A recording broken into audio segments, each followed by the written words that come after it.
39वां श्लोक।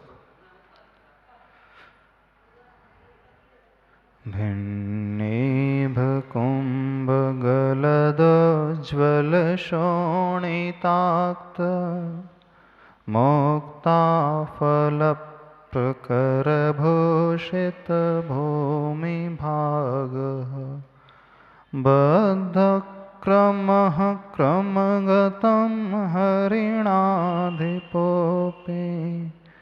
नाक्रामति क्रमयुगाचलसंश्रितं ते। सिंह के भय से मुक्त करने वाला यह श्लोक, जो जिनेंद्र भगवान की भक्ति करता है इस भय से छूट जाता है। इस श्लोक के शब्द अर्थ को देख लेते हैं। भिन्नेभ कुंभगलदुज्ज्वल शोणिताक्त मुक्ताफल प्रकर भूषित भूमि भागा।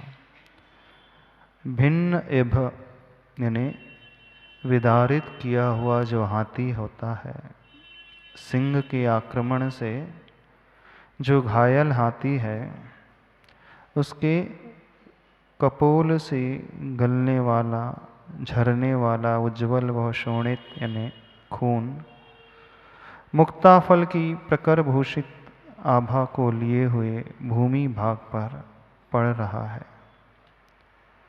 ऐसा वो क्षत विक्षत जो हाथी है, किसके द्वारा वो विदारित किया गया है? हरिणाधिप, हरिण होता है हिरण, और धिप यानी उसका राजा, हिरणों का राजा जो होता है वह सिंह माना जाता है। बद्ध क्रमः यानी जिसके दोनों चरण बंधे हुए हों, और बंधे हुए हैं इसका अर्थ क्या? जो छलांग लगाने के लिए तैयार हो। जब किसी शत्रु पर आक्रमण किया जाता है तो एक पोजीशन ली जाती है, उसकी दशा का वर्णन किया जा रहा है। ऐसे वह सिंह ने पोजीशन लेकर के उस हाथी के ऊपर छलांग लगाई और क्या किया? क्रमगतम, उस चरणों के बीच में जो आया हुआ है, कैसे है वो? न आक्रमति क्रम युगाचल संसृतम ते, यानी ऐसा भयंकर सिंह भी जो हाथी को पराजित करने वाला है, वह आक्रमण नहीं करता है। किसके ऊपर आक्रमण नहीं कर सकता है अथवा कर सकता है? हे प्रभु, जो क्रम युगाचल संश्रितम ते, यानी आपके चरण कमलों का जो आश्रय ले लेते हैं। वे चरण कमल कैसे हैं? अचल की भांति हैं, चलायमान नहीं होते हैं। अचल किसे कहा जाता है? जो चलायमान नहीं, यानी पर्वत जो कभी डिगता नहीं है, वह अचल स्थिर माना जाता है। तो किसका आश्रय लिया जा रहा है? यहाँ पे शब्द का प्रयोग किया है, आश्रितम नहीं कहा है, संश्रितम कहा है। संश्रितम मीन्स समीचीन रूप से जिसने आश्रय लिया है। किसका आश्रय लिया है? ते क्रम युग अचल, ते यानी आपके, आपके किसके? आदिनाथ भगवन, आपके जो चरण युगल रूप पर्वत का समीचीन आश्रय लेने वाले पुरुष पर न आक्रमति, आक्रमण नहीं करता है। कौन आक्रमण नहीं करता है? ऐसा सिंह जो तैयार बैठा हो आक्रमण करने के लिए भी, लेकिन जैसे ही आपकी स्तुति करना प्रारंभ की जाती है अथवा यह श्लोक पढ़ा जाएगा, वो आक्रमण करने वाला जीव भी शांत हो जाएगा।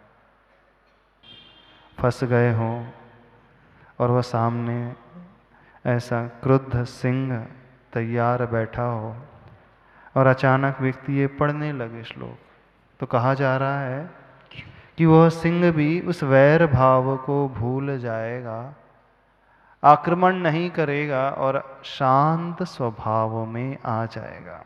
अब थोड़ा सा सोचना भरत जी, जैसे पिछले काव्य में हाथी को हाँ, मान का उपलक्षण, हाँ, हाथी का उपलक्षण दिया गया मानी के लिए, हाँ, इसमें भी कुछ ऐसा है हाँ, क्या? इसमें जो है जब कोई आक्रमण कर रहा है तो वह क्रोध रूपी लाल लाल अग्नि से भरा हुआ होता है। ने सामने वाला कोई व्यक्ति अथवा कोई जीव एकदम क्रोध से उबल रहा हो, उसकी आंखों में लालिमा उतर आई हो और वह आपसे लड़ने के लिए तैयार हो, यानी ऐसा शत्रु जो एकदम क्रुद्ध है, जो आप पर अटैक करने वाला हो, वह शत्रु भी आपकी भक्ति से, हे प्रभु, यानी आपका समीचीन आश्रय लेने से शांत हो जाएगा, वह आक्रमण कर नहीं पाएगा। दो चीज़ें यहाँ पर श्लोक में बताई गई हैं। सिंह तो है ही, लेकिन मात्र सिंह नहीं लगाना, सिंह की प्रवृत्ति के भी भांति तो भक्ति के प्रताप से, चरण कमलों की भक्ति के प्रताप से।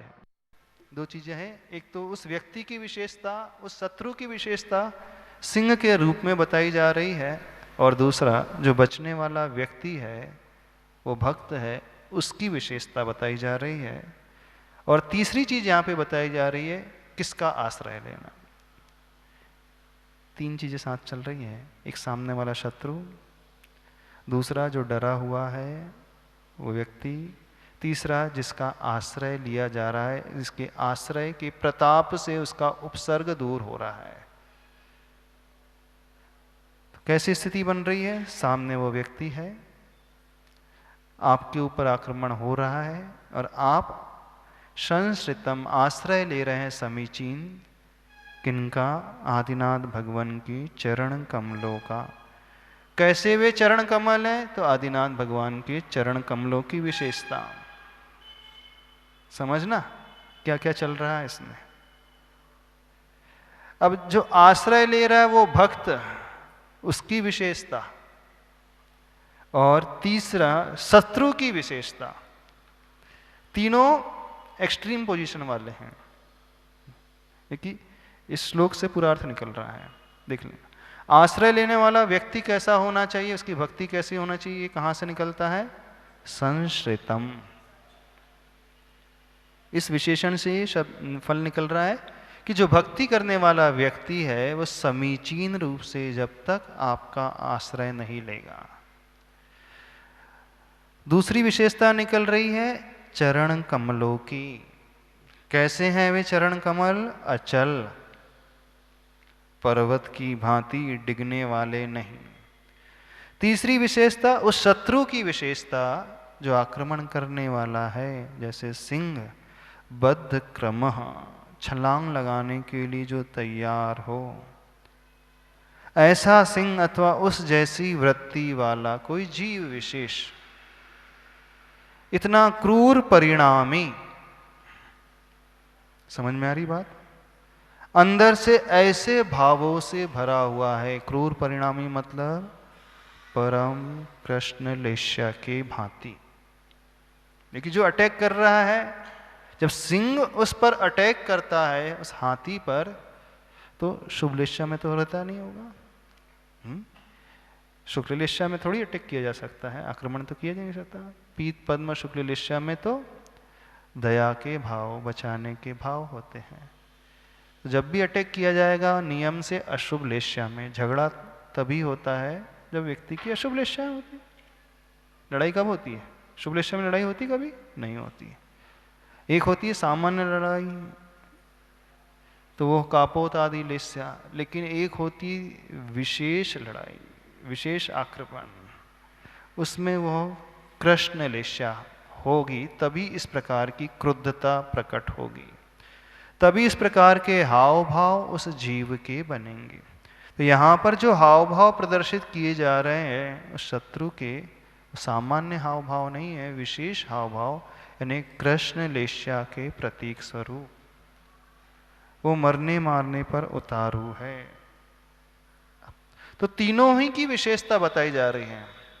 अब हमें समझना क्या है, हम आश्रय लेने वाले हैं, तो कैसा आश्रय लेना है? संश्रितम, समीचीन आश्रय लेना है। तो क्या असमीचीन आश्रय भी होता है? समुपसर्ग है यहां पर। संश्रितम शब्द कैसे बना? सम उपसर्ग पूर्वक श्रित शब्द के माध्यम से संश्रितम बना है। तो समीचीन आश्रय यानी सही तरीके से आश्रय लेने वाला। तो प्रश्न उठता है, क्या गलत तरीके से भी आश्रय लिया जाता है? बताइए। एक बार हमने कहा होगा, इस विषय को समझाया था। हाँ, गलत आश्रय भी लिया जा सकता है, असमीचीन आश्रय भी हो सकता है, होता है। कैसे होगा असमीचीन आश्रय? जब सम उपसर्ग ना लग करके दूसरा उपसर्ग लग गया, तो प्रभु भक्ति की का समीचीन आश्रय और असमीचीन आश्रय को कैसे डिफरेंशिएट करेंगे, अंतर कैसे डालेंगे उसमें हम? बताइए। इतना समय पढ़ते हो गया आपको, भक्तामर स्तोत्र लगभग पूर्णता की ओर है। अब तरीका समझ में तो आ ही गया होगा भक्ति का, कि अभी भी नहीं आया आप लोगों को? तो असमीचीन आश्रय प्रभु के चरणों का और समीचीन आश्रय प्रभु के चरणों का, दोनों में क्या अंतर रहेगा? रहेगा कि नहीं रहेगा कुछ? अब देखना, रहेगा अंतर, बहुत अंतर रहेगा, बहुत अंतर रहेगा। असमीचीन मतलब अंदर लोभ आदि, आकांक्षा आदि, स्वार्थ करी भक्ति। असमीचीन आश्रय कैसा मानेगा? एकाग्रता का जहां अभाव हो, स्वार्थ का जहां प्रेजेंस हो। बात समझ में आ रही नहीं? अब आप कहोगे महाराज जी कोई डर रहा है, उपसर्ग आया उसके ऊपर, तो भक्तामर स्तोत्र पढ़ेगा ही उपसर्ग दूर करने के लिए, इसलिए पढ़ोगे कि नहीं? आप अपने घर में रह रहे, चूहा निकल जाए अथवा कॉकरोच निकल जाए अथवा छिपकली आ जाए, आपके लिए छिपकली कॉकरोच चूहे ही सिंह की भांति हो जाते हैं क्या? हाँ, कई लोगों के लिए हो जाते हैं। कॉकरोच को देख करके वैसे डर जाते हैं, कुछ पूछो नहीं, अथवा छिपकली को देख करके वो डर उठते हैं। तो आप कहोगे कि जब ये स्तोत्र अथवा श्लोक पढ़ा जा रहा है तो किस निमित्त को लेकर के पढ़ा जा रहा है, किस उद्देश्य को लेकर के? मेरा उपसर्ग दूर हो जाए? नहीं। अब हमारा तरीका समझ में आने लगा आप लोगों को? थोड़ा थोड़ा, पूरा नहीं आ रहा? क्यों नहीं आ रहा? समीचीन आश्रय नहीं ले अभी तक? कौन सा आश्रय ले? असमीचीन, स्वार्थ सहित ही आश्रय लिया जा रहा है। हाँ, जोर से बोलना, क्या बोल रहे हो?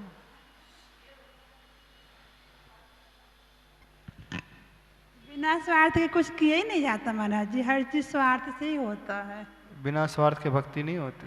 भक्ति तो होती, लेकिन पहले स्वार्थ ही आता है आगे, ये होता नहीं, है। दो प्रकार के स्वार्थ हैं, एक होता है आत्मिक स्वार्थ, एक होता है सांसारिक अथवा शारीरिक स्वार्थ। आत्मिक स्वार्थ तो होना ही चाहिए, आत्म कल्याण का स्वार्थ होना ही चाहिए, लेकिन किस स्वार्थ का निषेध किया जा रहा है उसकी हम बात कर रहे हैं, सांसारिक अथवा शारीरिक स्वार्थ।